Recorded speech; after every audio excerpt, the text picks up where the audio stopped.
Ninakusalimu katika jina la Bwana wetu Yesu Kristo, Bwana wa mabwana, mfalme wa wafalme, yeye ambaye vitu vyote vimeshikamana kwake. Bwana ni mwema sana. Karibu katika tafakari ya Zaburi, na leo tunaendelea na Zaburi 32.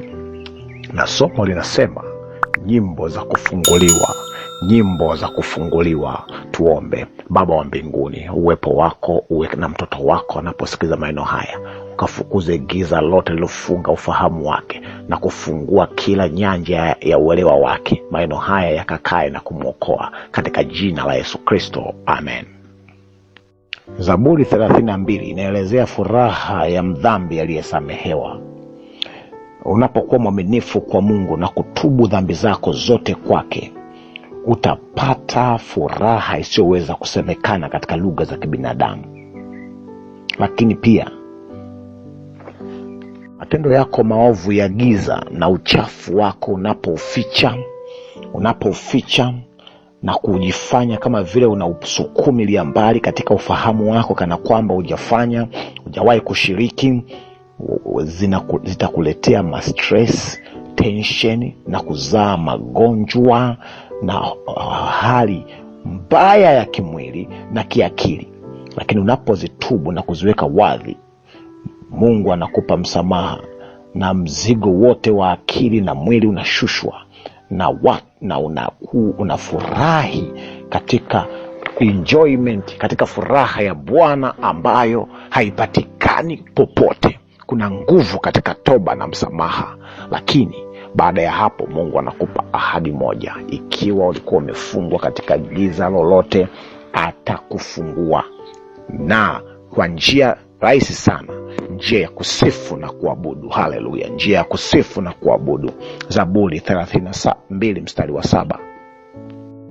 Ndiwe sitara yangu, utanihifadhi na mateso, utanizungusha nyimbo za wokovu. Haleluya, nyimbo za wokovu. Nyimbo za sifa ni nyimbo za wokovu. Ukichanganya nyimbo za kuokolewa kwako na nyimbo zinazomsifu na kumwabudu Bwana kama matokeo ya kusamehewa na kuwa mtu uliyetubu, Bwana anakuzingira. Unalindwa katika wingu la sifa, wingu la nyimbo za Bwana ambazo utaziimba wewe na matokeo yatatokea kwako. Anafafanua vizuri katika kitabu cha Zaburi 27 na ule mstari wa 6, anasema, na sasa kichwa changu kitainuka juu ya adui zangu wanaonizunguka, nami nitatoa dhabihu za shangwe hemani mwake. Nitaimba, naam, nitamhimidi Bwana. Yani utakapoinuka baada ya kusamehewa dhambi zako na kuwa msafi mbele za Bwana, kutokuwa na hatia, sasa unainuka juu ya adui zako. Hupigi ngumi mtu, hutukani mtu, ulitafuta silaha za kwenda kulipa visasi, maana kisasi ni cha Bwana, bali maelekezo yanatolewa na neno la Bwana lilo hai saa hii ya kwamba, na inuka, imba dhabihu za shangwe. Njia ya kumkabili adui ni njia ya kumsifu Bwana.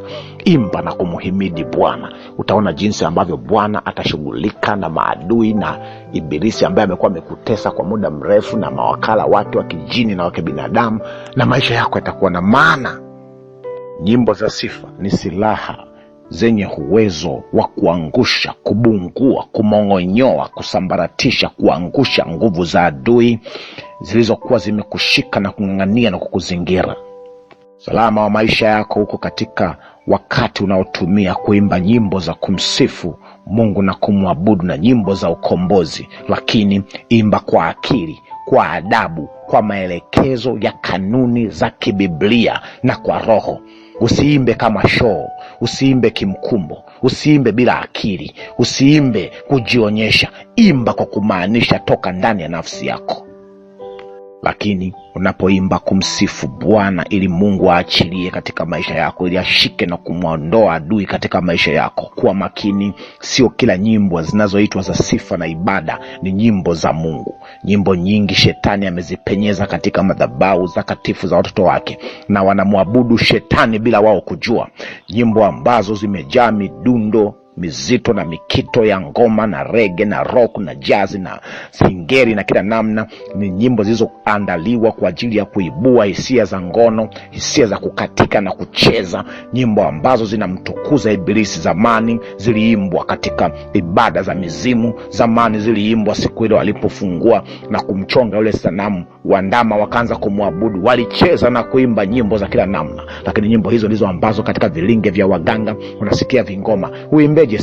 Uimbeje sasa katika kitabu kile cha Mambo ya Nyakati wa kwanza 25, Mungu anavyofungua kwaya ya kwanza kuimba katika madhabahu za ibada takatifu, akimchagua Asafu, Hemani na wale ukoo wao na watoto wao. Mungu alichagua vifaa vya kumwabudia katika nyimbo. Alipendekeza vifaa vya vinanda, matoazi, vinubi, matani, zeze, firimbi, matoazi na hata katika kitabu cha Zaburi 149 na 150 vinapolistiwa ndani yake unalistiwa kitu kinaitwa kucheza. Katika baadhi ya tafsiri neno kucheza ambalo limetumika katika vitabu hivi viwili linamaanisha sio tu kucheza kwa maana katika viuno na kucheza ndani ya Bwana katika kumsifu, inamaanisha vifaa, pipe instruments. Katika baadhi ya King James version description ya pale chini nasema pipe instruments, maana pale hapajatajwa vitendo, pametajwa vifaa vya muziki, matoazi na kucheza na nini.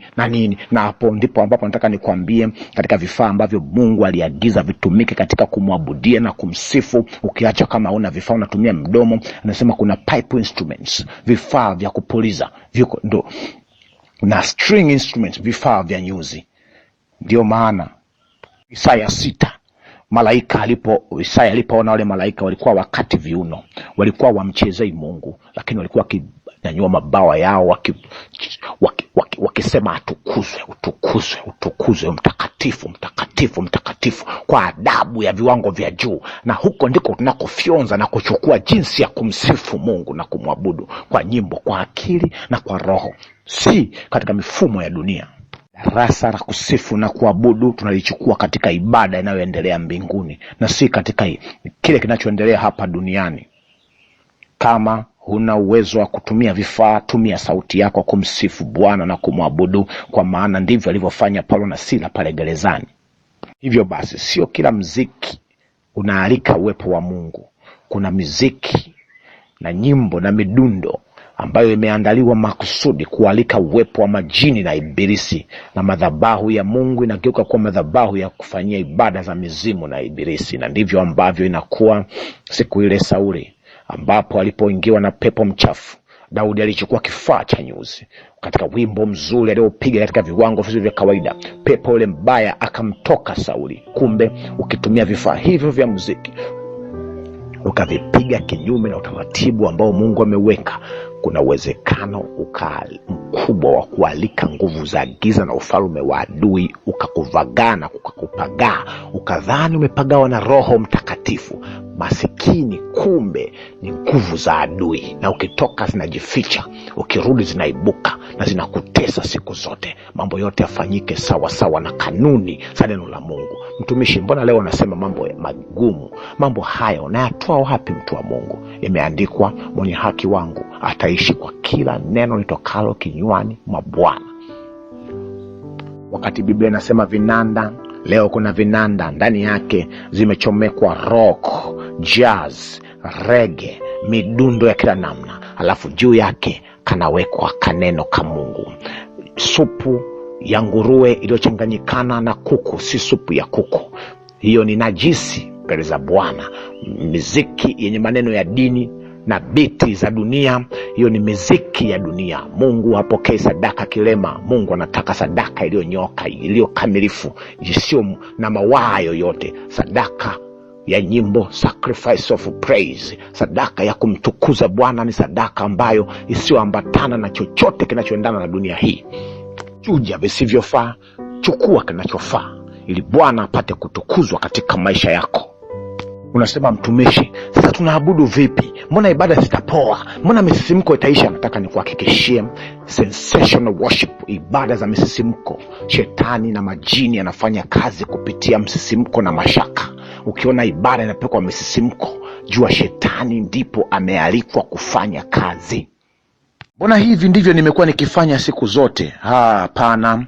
Neno la Bwana 6:16 Yeremia linasema, Bwana asema hivi, simameni katika njia kuu mkaone, mkaulize habari ya mapito ya zamani, iwapi njia iliyo njema, mkaende katika njia hiyo, nanyi mtajipatia raha nafsini mwenu.